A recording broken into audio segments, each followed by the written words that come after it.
33 minutos pasaron de la hora 17. Continuamos en este programa que se llama En Avenidas, programa de días jueves, cuando ahora me encuentro acompañado del otro lado de la línea telefónica de justamente... uy, Dios, se me perdió todo. De Gustavo Sarmiento. Gustavo Sarmiento es técnico en comunicación social, periodista, editor. Y vamos a estar hablando porque también va a estar brindando un taller llamado, un taller de redacción periodística, cómo contar la realidad que nos rodea. ¿Qué tal, Gustavo? ¿Cómo estás?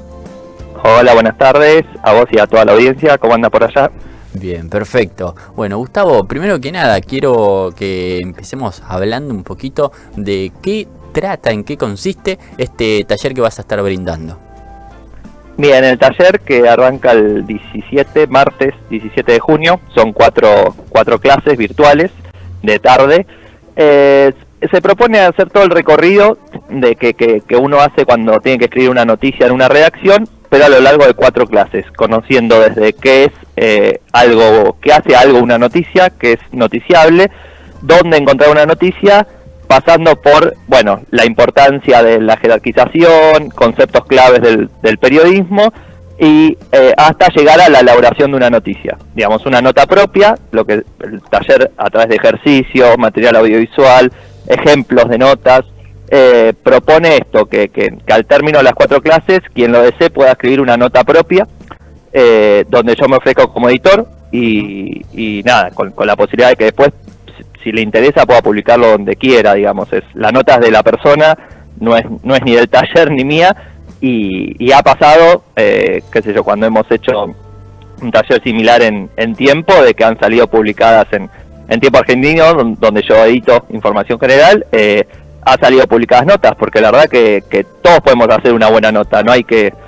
Nada, yo parto de esa base, de que no hay que estudiar 7 años algo o hacer, digamos, si encontramos una buena historia, después aprendiendo algunos conceptos elementales y básicos, después es sobre todo práctica, ¿no?, del periodismo. Bien, perfecto. Recién comentabas de que te ofrecías como editor. Yo quiero un poco que nos cuentes, para la audiencia principalmente, sobre vos, sobre Gustavo Sarmiento. Tengo entendido que en Olavarría habías formado parte en su momento del grupo Miércoles, donde hacías un programa. Digo, ¿en qué consistía? Uy, ya ni me acordaba, mira, me lo mencionaste vos. Sí, hacíamos con otro grupo de amigos, en ese momento de Olavarría, hacíamos, creo que hasta había un blog, mira, si mal no recuerdo. Hicimos un programa de tele, Anónimos, que lo recuerdo con cariño, y nada, después ya me vine a Azul a laburar. Yo soy de acá, soy de Azul, digamos. Me vine a laburar en Radio Azul, en el servicio informativo, 2 años, y después a fines del 2009 me fui a Capital, y ahí justo en 2010 arrancó la experiencia del diario Tiempo Argentino, que fue uno de los diarios, creo que el último diario en papel que arrancó de cero, y que por suerte tuve la suerte de estar ahí en el arranque de ver un diario de cero, a la vieja usanza, digamos. Claro. Y en Olavarría sí, estuvo Miércoles, también estuve con algo audiovisual, en la cátedra audiovisual, ahí cuando todavía existía, era más analógico que digital, todavía en ese momento, y nada, y después ya pasé al mundo de la gráfica, digamos. Los primeros intentos fue más por lo audiovisual, pero después me metí en la gráfica y ya fue muy difícil después salir de ese mundo. Bien, perfecto. Y vos comentabas de que tuviste la oportunidad de estar en el proceso fundacional, ¿no?, de Diario El Tiempo. Quiero que nos cuentes un poco cómo fueron esos momentos y qué se sintió para vos también formar parte desde los comienzos. Y era todo nuevo, o sea, ahí donde descubrís que más allá de lo que uno aprende en una clase, digamos, después te lo da la práctica. Nada, era un diario que llegamos a ser como 200 personas, y después, bueno, cuando se va los dueños, en ese momento en 2015, el diario arranca en 2010 para el Bicentenario, la idea era que saliera justamente para el Bicentenario, con un estilo de diario generalista tipo Clarín, pero justamente con otra vertiente ideológica, digamos.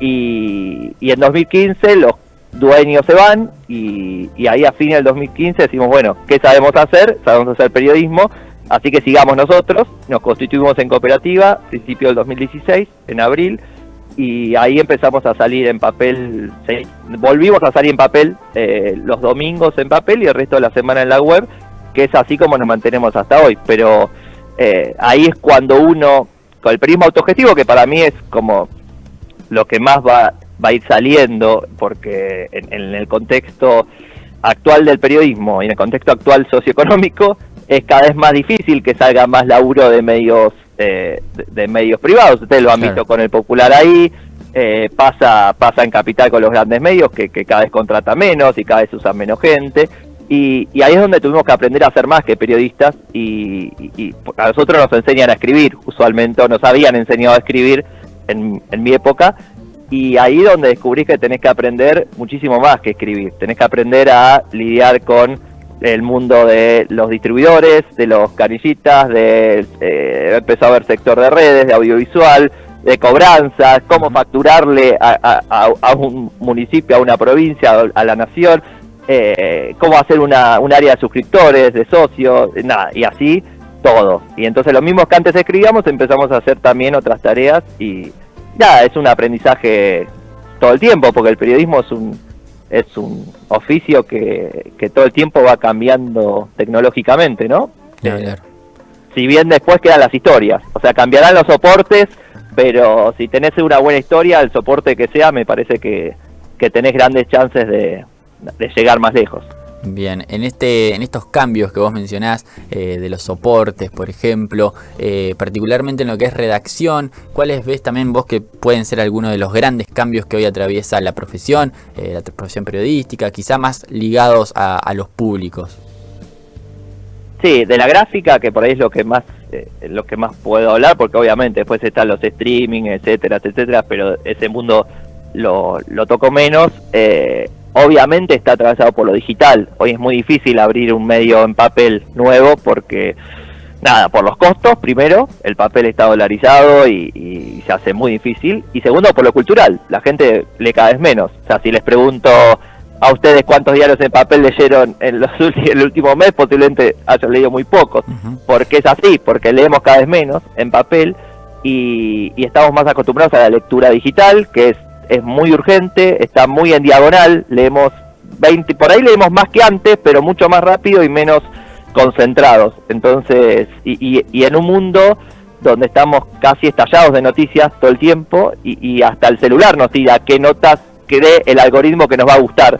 Entonces dice, como vos leíste una de Divididos, ahora te voy a mostrar un montón de notas de música relacionadas con Divididos, y es como que empezamos a vivir en burbujas, ¿no? Y entonces está bueno ser conscientes de que le hablamos a públicos que cada vez están más atravesados por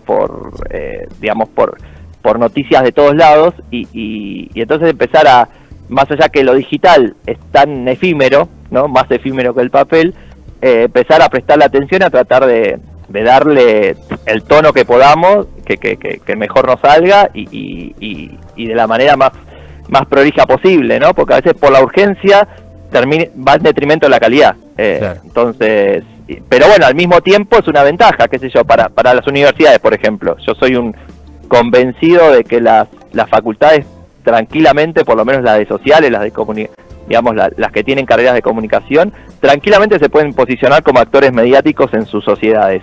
Digamos, desde la época de la ley de medios hasta hoy, lo estamos viendo. O sea, los medios privados cada vez hay menos, se van, cierran o desmantelan, o lo que sea, y las universidades, que son las que forman, ustedes lo ven ahí en Olavarría, hay medios creados en los últimos años con gente de la facultad. Entonces, ¿por qué no pensar en medios gráficos de las propias facultades como un diario de la comunidad más, digamos? Soy un convencido de que las facultades tranquilamente podrían tenerlo, incluso no como agencia de noticias de los medios de la ciudad, sino como un medio de la ciudad, que salga a mostrar las noticias que la facultad o que la universidad considere que son las que importan en la comunidad, porque a veces estamos casi presos de las notas que nos ponen los grandes medios y que no siempre son las que pueden importarle, ¿no? a una comunidad. El contexto es lo que termina atravesando. Bien, perfecto. Dicho todo este recorrido, ahí vos señalabas quizá algunos desafíos también de la profesión. ¿Con qué nos vamos o con qué se van a encontrar? Yo ya me estaba anotando. ¿Con qué se van a encontrar quienes participen de este taller de redacción periodística en los diferentes encuentros? Y con todo este proceso, digamos, no es necesario, primero aclarar algo importante, no es necesario tener formación previa en comunicación. Esto, por eso de un primer momento la idea era que sea una tarea de extensión, una actividad de extensión, porque puede ser para toda la comunidad. No. Vamos a arrancar desde lo mínimo, digamos, desde el cero, que es algo noticiable, y después vamos a ver todo el proceso, qué tener en cuenta al momento de entrevistas, géneros periodísticos propios, hasta llegar, bueno, a la cuarta clase. Vamos a depositarnos más en lo que es el periodismo digital, la escritura digital, qué tener en cuenta, lo que hoy se tiene en cuenta cuando escribimos notas en un periódico digital, el SEO, etcétera, palabras claves, etcétera. Todo ese proceso que en general uno lo hace en un día, en una redacción, desde que elige una noticia hasta que la termina y la publica. Acá lo vamos a diseccionar, por decirlo de algún modo, en cuatro clases, donde la idea es que incluso con ejercicios prácticos durante la clase, mi idea no es generarles carga durante la semana a quienes se inscriban, porque todos estamos llenos de cosas y nuestras vidas, pero sí que algo que pueda aportar a la práctica siempre va a ser bienvenido para lo que es la escritura periodística. Y después destacar cosas, ¿no? Como empezar a desnaturalizar los entornos en los que vivimos. Todos estamos rodeados de noticias. A veces por ahí no se cree que una noticia es un caso de soborno en la Casa Rosada. Y no, noticias puede ser de todo. O sea, no tenemos que ir a los grandes a los grandes flashes para que algo sea noticia. Por ejemplo, ayer en un programa de radio que arranqué en Azul, hablábamos con uno que era que es director el que para mí es uno de los medios más exitosos en gráfica de la región, que es el Tedinés. Es Claudio Marcos, el director del Tedinés, es alguien que vio, y eso es fundamental del periodismo, vio un sector al que nadie le hablaba, que son todos los pueblos de la región. Los pueblos a los que, claro, nadie llegaba, porque los medios, los medios de La Barría suelen hablar sobre todo lo que pasa en la ciudad de La Barría, el medio de Azul hablaba de lo que pasa en Azul, y existía todo este submundo de pueblos y de comunidades que nadie les hablaba. Entonces él empezó a ir, él todavía lo hace, va a las comunidades, recaba noticias y después va y les entrega ya en forma de periódico cada mes, ¿no? Mensual. Y es extraordinario porque el tipo vio que ahí había una demanda social que nadie estaba cubriendo. Y no son noticias, obviamente, la misma gente del pueblo dice, che, pero nosotros no tenemos noticias para ofrecerte. No, y bueno, ¿y quién pintó esta escuela? ¿Y qué pasó la semana pasada? ¿Y quién vino? Bueno, eso también puede ser noticias. O sea, claro.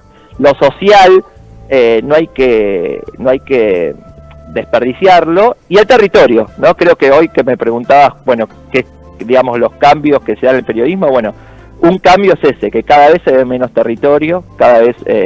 sobre todo después de la pandemia, cada vez se nota menos territorio, y eso va en detrimento también de la calidad, ¿no? Porque terminamos, y me incluyo, haciendo, digamos, más periodismo de redacción y periodismo de escritorio, y por ahí está bueno bajar, ¿no? Y ver qué está pasando ahí en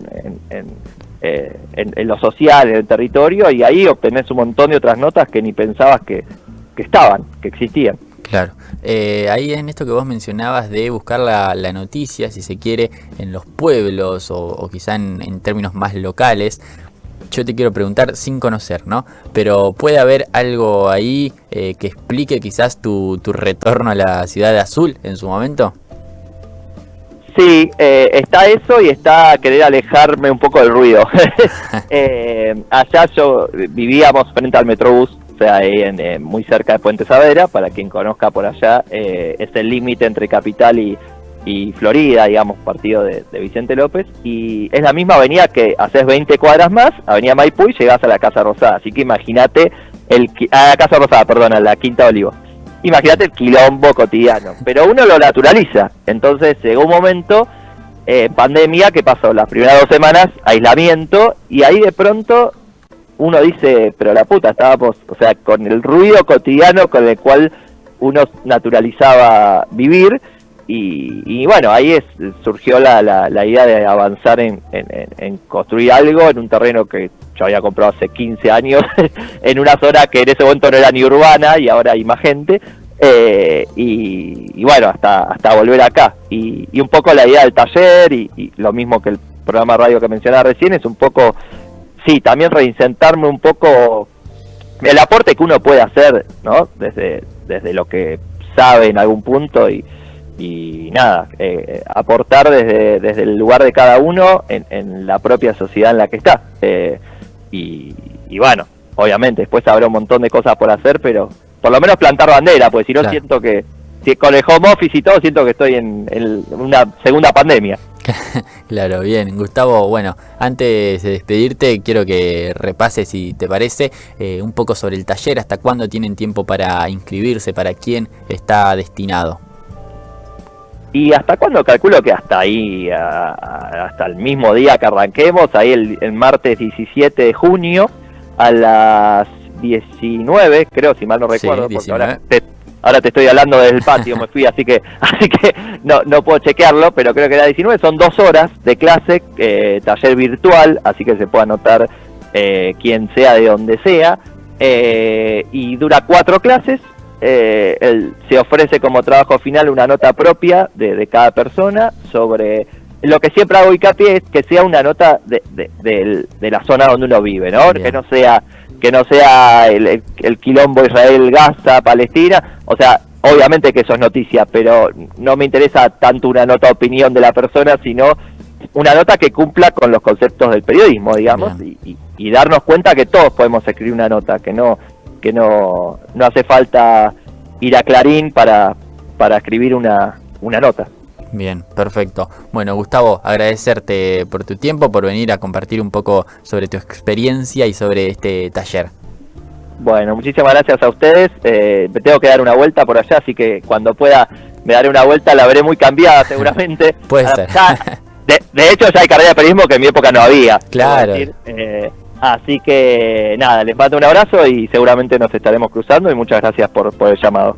Gustavo Sarmiento pasó por el aire de En Avenidas, periodista, editor general de Diario Tiempo Argentino, redactor también para Caras y Caretas, que va a estar brindando a partir del martes 17 de junio un taller aquí no, porque el taller es virtual, que se llama Taller de Redacción Periodística, cómo contar la realidad que nos rodea, destinado a todos, realmente, no exactamente gente con formación en carreras de periodismo y comunicación social, así que si hay alguien detrás de este dial que nos está escuchando por la 90.1 y le interesa, por supuesto que ya puede estar anotándose, ¿no?